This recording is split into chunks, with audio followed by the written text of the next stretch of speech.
ചിത്രശലഭം വന്നത് വലിയ സന്തോഷത്തിലാണ്. കേട്ടോ, ഇന്നലെ എനിക്കൊരു വലിയ റോസാപ്പൂവിതൾ കിട്ടി. അത് ഞാൻ ഇനി എൻ്റെ പുതപ്പായി ഉപയോഗിക്കും. വണ്ടിനും വിട്ടിലിനും ലേഡി ബഗിനും വലിയ സന്തോഷമായി. അത്ര വലിയ പൂവിതളോ, ഞങ്ങൾക്ക് കാണണമായിരുന്നു. ശലഭം പറഞ്ഞു, അതിനെന്താ, എൻ്റെ വീടും നിങ്ങളാരും കണ്ടിട്ടില്ലല്ലോ, വരൂ എല്ലാവരും കൂടെ. അങ്ങനെ വണ്ടും ലേഡി ബഗും വിട്ടിലും കൂടി ശലഭത്തിനൊപ്പം അതിൻ്റെ വീട്ടിലേക്ക് പോയി.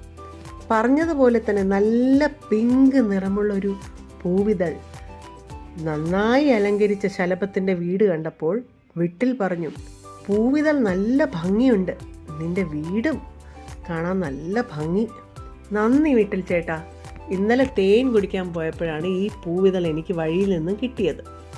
ഇന്നലെ രാത്രിയിലെ തണുപ്പിൽ നല്ല സുഖമായി ഞാൻ ഇതും പുതച്ചങ്ങ് ഉറങ്ങി. കുറച്ച് സമയം കൂടി ശലഭത്തിൻ്റെ വീട്ടിൽ ഇരുന്ന ശേഷം അവരെല്ലാം മടങ്ങിപ്പോയി. അടുത്ത ദിവസം നേരം പുലർന്നപ്പോൾ അതാ ചിത്രശലഭം വീണ്ടും വരുന്നു. വിട്ടിൽ ചേട്ടാ, എൻ്റെ പൂവിതൾ പുതപ്പ് കാണാനില്ല.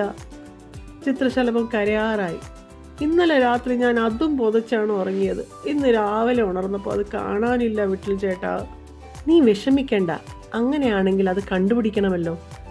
വിട്ടിൽ ശലഭത്തെ ആശ്വസിപ്പിച്ചു. വരൂ, നമുക്ക് ആ പുതപ്പ് തിരഞ്ഞു പോകാം. വണ്ടും ലേഡി ബഗും വിട്ടിലും ശലഭത്തിനൊപ്പം വീട്ടിലേക്ക് പോയി. വിട്ടിൽ പറഞ്ഞു, നമ്മൾ ഓരോരുത്തരായി പല വഴിക്ക് പിരിഞ്ഞ് പൂവിതൾ തപ്പാം. ആദ്യം ആർക്കാണോ കിട്ടുന്നത് അവർ ഉറക്കെ വിളിച്ചു പറയണം. നടന്നു പോകുന്ന വഴി പിങ്ക് നിറമുള്ള പൂമ്പൊടി പലയിടത്തായി വീണ് കിടക്കുന്നത് നമ്മുടെ ലേഡി ബഗ് കണ്ടുപിടിച്ചു. ഇതാ പൂവിതളിൻ്റെ കുഞ്ഞു ഭാഗങ്ങൾ കിടക്കുന്നു. വണ്ടാണ് അത് കണ്ടുപിടിച്ചത്. അല്പം അകലെയായി പുല്ലുകൾക്കിടയിൽ പൂവിതൾ കിടക്കുന്നത് വിട്ടിൽ കണ്ടുപിടിച്ചു. എല്ലാവരും ചേർന്ന് അതെടുക്കാൻ നോക്കിയപ്പോൾ ആച്ചു ആച്ചു എന്ന് ചെറിയ തുമ്മൽ ശബ്ദം കേട്ടു. ഇത് എവിടെ നിന്നാണ് ഒരു കുഞ്ഞു തുമ്മൽ? അതിനടിയിൽ നിന്നാണോ? പൂവിതൾ മാറ്റി നോക്കിയപ്പോൾ അതാ ഒരു കുഞ്ഞു പച്ചക്കുതിര സുഖമായി ഉറങ്ങുന്നു. പുതപ്പ് മാറ്റിയപ്പോൾ അവൻ ഉണർന്നു. ഇത് എൻ്റെ പുതപ്പാണല്ലോ, നിനക്കെങ്ങനെ കിട്ടി? ചിത്രശലഭം ദേഷ്യത്തിൽ ചോദിച്ചു. ക്ഷമിക്കണം, എനിക്ക് സ്വന്തമായി വീടില്ല. ഇന്നലെ രാത്രി നല്ല തണുപ്പായിരുന്നില്ലേ? പുലർച്ചെ ഇതൊരു വീട്ടിൽ കണ്ടപ്പോൾ ഞാൻ അതങ്ങ് എടുത്തോണ്ട് വന്നതാണ്. എന്നിട്ട് അറിയാതെ പുതച്ചുമൂടി ഉറങ്ങിപ്പോയി. നിനക്കത് ചോദിച്ചിട്ട് എടുക്കാമായിരുന്നില്ലേ? വിട്ടിൽ പറഞ്ഞു. അതെ, ചോദിച്ചെങ്കിൽ ഉറപ്പായും ശലഭം നിനക്കത് തന്നേനെ, വണ്ട് പറഞ്ഞു.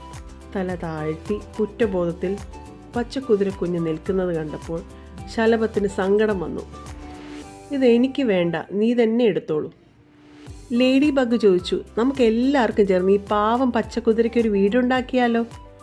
എല്ലാവരും സന്തോഷത്തോടെ സമ്മതിച്ചു. അല്പസമയത്തിനകം വിട്ടിലും വണ്ടും ലേഡി ബഗും ശലഭവും ശേഖരിച്ച ഇലകൾ ചേർത്ത് ഒരു കുഞ്ഞു വീട് പച്ചക്കുതിരയ്ക്ക് വേണ്ടി അവർ ഉണ്ടാക്കി കൊടുത്തു. നന്ദിയോടെ പച്ചക്കുതിര ചിരിച്ചപ്പോൾ ശലഭം ആ പൂവിതൾ പുതപ്പ് അവന് കൊടുത്തു.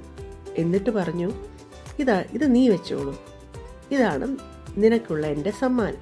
ഇത് കേട്ട് പച്ചക്കുതിര കുഞ്ഞ് എല്ലാവരോടുമായി പറഞ്ഞു, ഒരു വലിയ താങ്ക്സ് ഉണ്ട് കേട്ടോ.